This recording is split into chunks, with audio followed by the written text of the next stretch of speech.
Gente, bom dia. Vamos dar início ao terceiro e último dia de atividades do 10º encontro.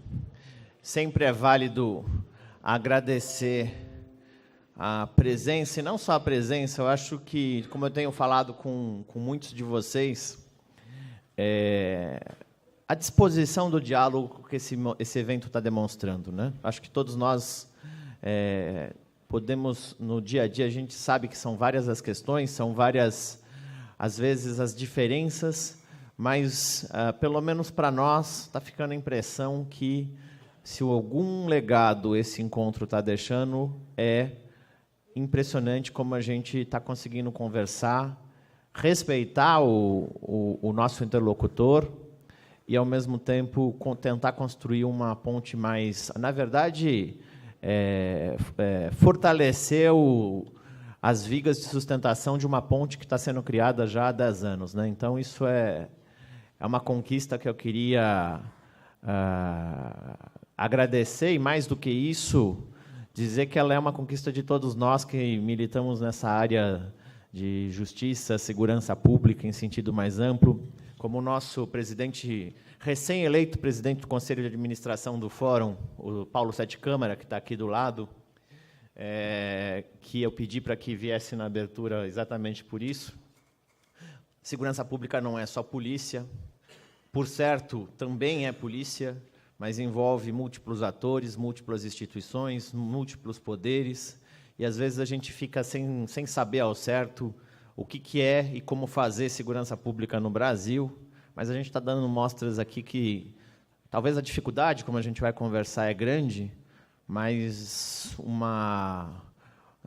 alguns valores são fundamentais, e o que a gente está fazendo aqui hoje é exatamente isso, é reforçar alguns valores em relação a como que a gente avança no processo civilizatório do nosso país, que passa pela valorização da vida. Então, rapidinho, eu queria, no improviso, agradecer imensamente o que a gente está vendo aqui nesses 3 dias, que sem todos vocês não teria sido possível.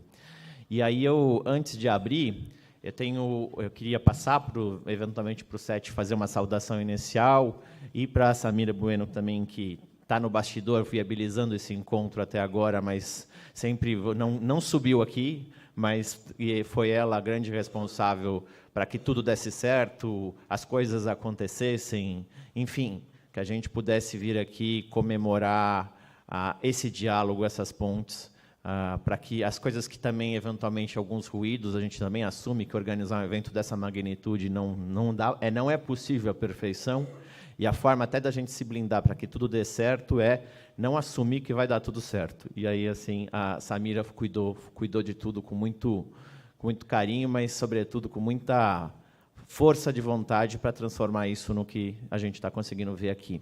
Mas, antes de passar a palavra para os dois, só para uma saudação inicial, a Mafone Odara, do Instituto Avon, me fez um pedido para lembrá-los que do edital que o Instituto Avon está lançando, até o final da manhã, eu vou dar detalhes, mas é que esse edital está aberto.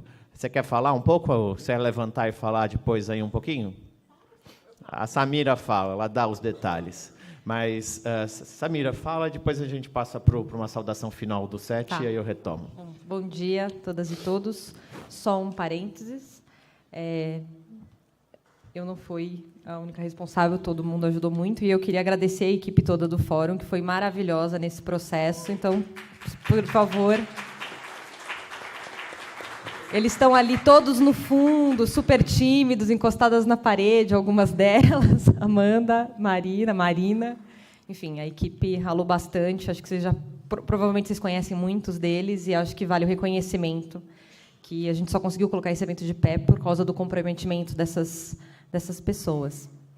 Bom, sobre o edital, a gente vai dar mais detalhes mais tarde, mas o Fórum, né, o Instituto Avon, numa parceria com o Fórum, vai lançar um edital que a gente está chamando de Casoteca, de experiências de enfrentamento à violência contra a mulher nas instituições policiais. Então, a ideia é reconhecer boas experiências e levar, inclusive, para o Fórum Fale Sem Medo, no final do ano, as experiências selecionadas. A princípio, nós estamos trabalhando com uma experiência por região.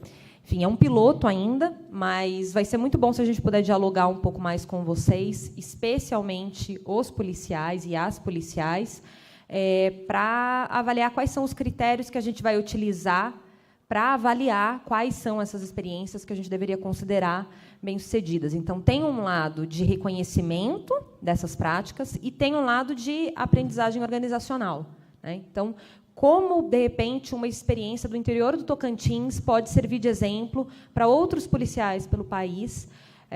Né? Criatividade é tudo. Então, como é que a gente pode fortalecer essa batalha no enfrentamento à violência contra a mulher? Então, depois a gente vai dar mais detalhes, e é isso. A gente conta com o apoio de vocês para pensar um projeto bem bacana. O Instituto Avon é super comprometido com essa causa. E a gente sabe o quão difícil é envolver o setor privado nas nossas discussões, né? Então, acho que isso tem que ser muito valorizado. Obrigada. Bem, eu gostaria de desejar boas-vindas a todos, sabe? Dizer que eu estou assumindo aí a presidência do Conselho de Segurança, do Conselho de Administração do Fórum, um tanto ou quanto assustado, porque a responsabilidade é muito grande e o desafio é maior ainda. Mas o desafio só será alcançado com a participação de todos e desse movimento que nós estamos assistindo, o crescimento a cada ano nas discussões aqui no Fórum. Então, eu só quero desejar boas-vindas e bom proveito desse trabalho. Gente, vamos começar imediatamente, agradecendo a presença dos dois aqui. Vamos trocar agora, convidando o Átila Roque, que é o diretor da Anistia Internacional no Brasil, do escritório da Anistia, que vai ser o comentador dessa primeira sessão. Por favor, Átila, já pode subir.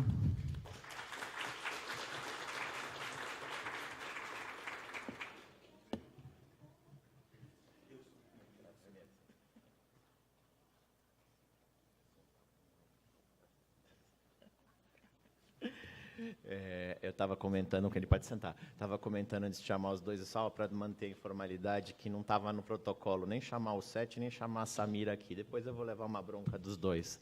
Eles vão ficar aqui. Mas eu queria chamar o... Tá.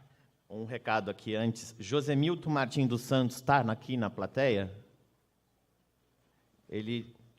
Josemilton Martins dos Santos está aqui?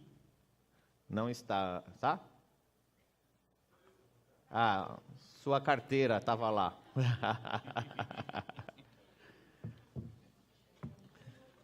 Queria, então, agora convidar duas pessoas muito importantes no processo de construção dessa priorização da vida no Brasil, que é o Gustavo Camilo, coordenador geral de pesquisa do Ministério da Justiça, gestor público, tem todo um esforço nessa área.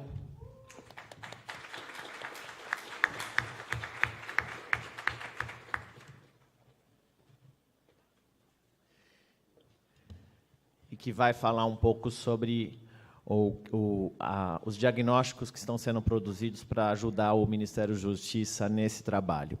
E o Júlio Jacobo, eu nunca consigo falar o seu outro sobrenome, Júlio, um grande nome que dispensa comentários,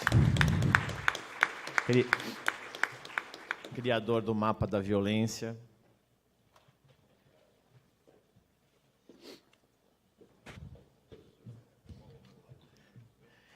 Para todos entenderem um pouco qual vai ser a dinâmica, nós vamos apresentar aqui alguns insumos para reflexão geral. Na sequência, a gente pode abrir para algumas intervenções e algumas questões. Primeiro os comentários do Átila, depois algumas perguntas.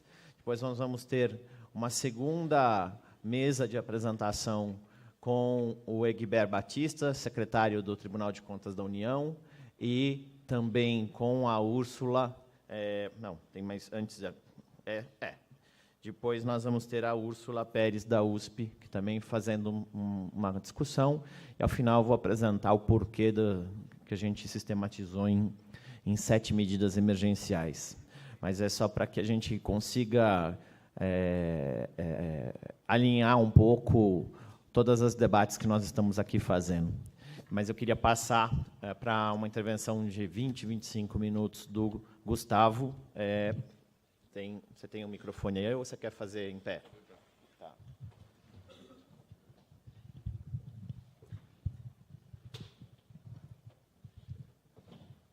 Bom, o Átila, só um minutinho, só para... O Átila vai fazer os comentários, mas eu vou fazer o papel chato do controle de horário, tá? Okay. Posso? Bom dia a todos. Eu queria pedir para colocar o meu PowerPoint. Inicialmente, acho interessante eu me apresentar. Eu sou o coordenador geral de pesquisa e análise de informação da SENASP, da Secretaria Nacional de Segurança Pública. E vou apresentar aqui os resultados de uma série de pesquisas que foram realizadas no âmbito do Ministério para fomentar uma política de redução de homicídios. Vou fazer isso de uma perspectiva de quem está recebendo e analisando uma série de produtos de pesquisa que foram desenvolvidos e que, ao mesmo tempo, tem um papel de subsidiar a formulação de uma política de redução de homicídios no país. Eu sou gestor público de carreira do Ministério do Planejamento, sou pesquisador, fiz um doutorado em psicologia e também sou ex-policial civil. Então, as minhas análises um pouco dos trabalhos de pesquisa produzidos vão passar um pouco por diferentes perspectivas em si, o que termina sendo muito relevante quando você vai pensar em construir uma política nacional, quando você pensa em produzir políticas nacionais de maneira muito ampla, no sentido de que você precisa congregar diversos atores para produzir resultados práticos, digamos... ok. Deixa eu ver. Aquele ali, apresentação da 10ª reunião. Deve ser esse. Está o meu nome ali, então é. Bom, pode passar. Eu que tenho, né? Deve ser esse, ok. Bom, eu vou apresentar aqui uma série de pesquisas, digamos, que precisam ser entendidas dentro de um contexto histórico em si. A atividade de produzir pesquisas na área de segurança pública, muitas vezes, é mediada pela natureza do processo decisório que você vai subsidiar, que você vai apoiar. Dentro desse contexto, digamos, as pesquisas que eu realizei relacionadas à política de redução de homicídios, elas iniciaram com mais força a partir de 2015, quando o Ministério da Justiça iniciou o desenho de um pacto nacional pela redução de homicídios, no início do segundo governo Dilma. É importante destacar que o desenho desse pacto terminou tendo que levar, esse pacto que terminou não sendo lançado pela situação política do país, terminou tendo que considerar os acertos e os erros de todas as políticas anteriores em si.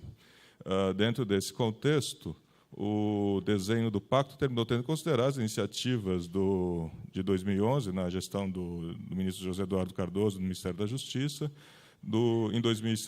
as iniciativas de 2007, PRONASSE e da INASP, na gestão do ministro Tarso Genro e do ministro Luiz Paulo, a gestão de 2013 do Márcio Tomás Bastos, na época que se lançou o SUSP, e, inclusive, o Plano Nacional de Segurança Pública no governo Fernando Henrique. O desenho do pacto, que foi elaborado inicialmente, que deu início a uma série de pesquisas que eu vou apresentar agora, terminou considerando isso, que terminou determinando uma série de escolhas metodológicas das pesquisas que eu vou apresentar. Essas pesquisas, dentro desse contexto, estão sendo entregues em outro governo, e, paradoxalmente, a gente tem utilizado essas discussões produzidas por esses trabalhos no desenho de um novo Plano Nacional de Combate a Homicídios, não se sabe se o nome vai ser esse exatamente, mas que é uma iniciativa que o atual ministro tem colocado como, digamos, uma das diretrizes do Ministério da Justiça nesse momento. Pode passar? Pode passar, não, eu que passo. Estou acostumado. Bom, o que acontece? digamos, o Pacto Nacional de Redução de Homicídios ele tinha um grande objetivo de reduzir os homicídios no Brasil numa proporção de aproximadamente 5% ao ano. Esses aqui são dados do Cinesp, tá? Assim, do Sistema de Informações Estatísticas de Segurança Pública, que é o que o Ministério da Justiça termina usando no desenho de políticas. E, dentro desse contexto, você tem uma dificuldade evidente em si de como produzir uma curva descendente, ou seja, uma curva que, que deveria começar a decrescer, sendo que você tem uma tendência ascendente em si, em termos de número de homicídios no país. Em outras palavras, a gente fez esse aqui é só um exemplo, assim, a gente fez várias simulações diferentes, e uma evidente dificuldade, quando o Ministério da Justiça começou a se colocar, em 2015, a pensar uma meta nacional de redução de homicídios, meta essa que está inscrita no plano plurianual do Ministério, no plano plurianual, né? Terminou levando a uma série de trabalhos de pesquisa para tentar produzir subsídios para tentar atingir uma meta que era extremamente ambiciosa em si. Esses subsídios foram consolidados numa primeira publicação, que tinha um caráter quase preliminar, assim, quase com uma característica de um texto de discussão, que a gente chamou de Diagnóstico dos Homicídios do Brasil, no qual a gente tentou, no Ministério da Justiça, apresentar localidades prioritárias para a atuação desse pacto, que tinha muita relação com a análise dos acertos e dos erros das políticas anteriores. Ou seja, a necessidade de determinar focos. Você tem recursos limitados, você precisa tentar atingir aquilo que é mais, atingir locais em que você tenha maior eficácia na sua atuação, ou maior efetividade. Você tentava entender também como a criminalidade violenta afeta cada uma das unidades federadas em termos das causas pesquisadas. A gente chegou a um conjunto que a gente chamou de 6 macrocausas de homicídios no país, assim, digamos, que tentava sintetizar, para efeitos de desenho de política pública, quais eram, digamos assim, as principais dinâmicas que originavam homicídios no país. E, digamos, a gente tentou entender como essas macrocausas afetavam e geravam condições para o aumento do número de homicídios em cada uma dos municípios que a gente foi estudar nesse primeiro momento. Conhecer, e isso é um dos grandes problemas na política de segurança pública, conhecer a qualidade de dados de homicídios informados nos 27 estados e a possibilidade de acompanhar a política por indicadores diretos. Na prática, o Ministério da Justiça, desde 2011, tem um esforço muito grande no sentido de conseguir melhorar a qualidade de dados estatísticos na área de segurança pública do país. Esse esforço ainda não gerou efeitos em termos de conseguir acompanhar uma política em si. Então, a gente tinha uma preocupação muito grande de como é que isso iria ser monitorado. Eu fui gestor do programa Bolsa Família também, da parte de logística de pagamento, e o programa Bolsa Família é um programa que você consegue monitorar com muita facilidade, porque você tem muitos indicadores. Indicadores de processo, indicadores de resultado. As políticas de segurança pública, de maneira geral, padecem desse problema de dificuldade de acompanhamento em si. E, por fim, conhecer as políticas que estavam existentes dos estados com relação à redução de homicídios em si, porque o Ministério da Justiça não poderia atuar de maneira, propor um plano, alguma coisa, sem considerar a realidade dos estados. Bom, a gente tem, estabeleceu um conjunto que a gente chamou de macrocausas, assim, de fatores, conjunto de categorias de fatores de risco descritas na literatura, para iniciar a subsidiar esse trabalho de desenho do pacto em si. Essas categorias, assim, são bastante conhecidas em si, não vou entrar em detalhes, mas, de maneira geral, cada uma delas terminava se relacionando com alguma ação específica dentro desse desenho preliminar do pacto. Desculpa, voltei. Terminei passando um slide.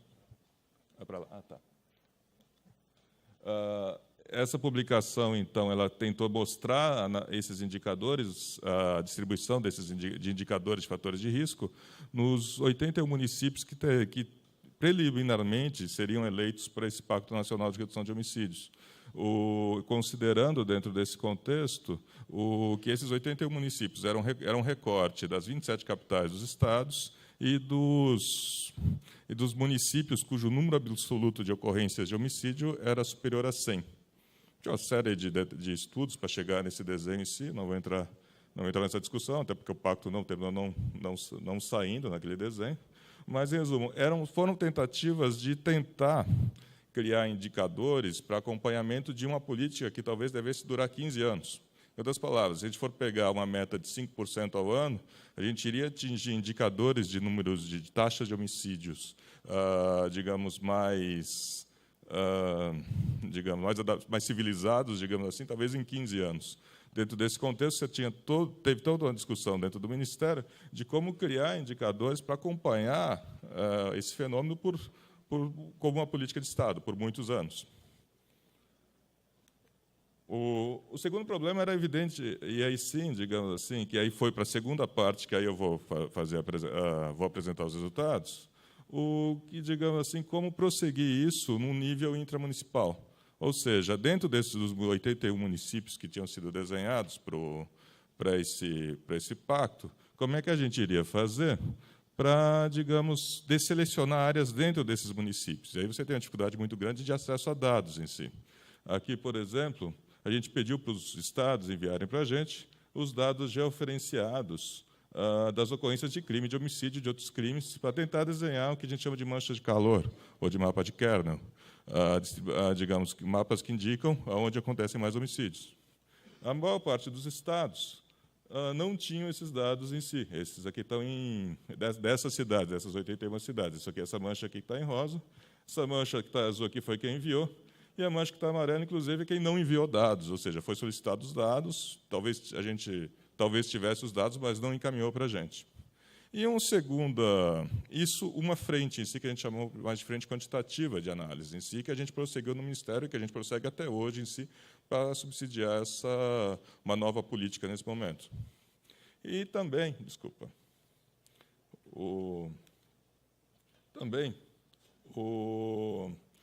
esse segundo trabalho que eu vou apresentar aqui foi um trabalho qualitativo nas 81 cidades que foram eleitas, no primeiro momento, para esse Pacto Nacional de Redução de Homicídios. A gente iniciou dentro desse contexto um